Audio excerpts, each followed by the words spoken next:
आज के एपिसोड में वेद राजवंशी और राजपूतों के पैरों तले मानो जमीन ही खिसक जाती है। माहौल ऐसा है कि हर चेहरा हवाइयां खाते हुए दिखाई देता है।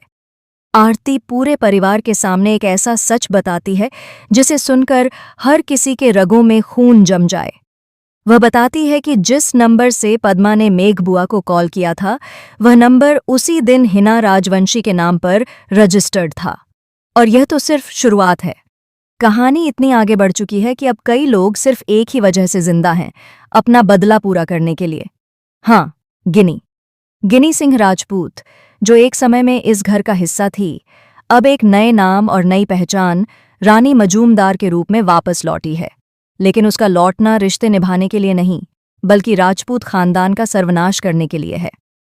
इधर वेद और आरती समझ चुके हैं कि अंजलि, जो अपने सिद्धांतों पर पहाड़ की तरह अडिग है, अपने वसूलों का सौदा नहीं करेगी।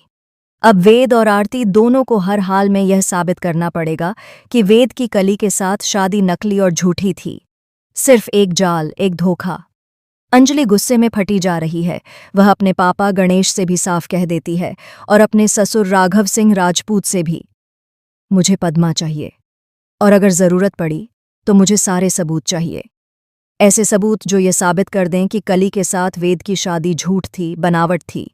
और सुन लीजिए, अगर यह सच साबित नहीं हुआ और शादी फिर भी हो गई तो मैं उल्टे फेरे करवा दूंगी, समझे मिस्टर ससुर जी? राघव यह सुनकर गुस्से से चिल्लाता है। अंजलि तुरंत उसे रोकते हुए कहती है, अपने ससुर पर चिल्लाइए मत, खामोश रहिए, क्योंकि अब अंजलि अवस्थी नहीं, राजपूत खानदान की बहू बोल रही है।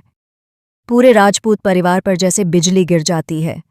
अंजलि पूरी ताकत से पद्मा को खोजने निकलती है। उसकी बेचैनी हर कदम पर बढ़ती जाती है।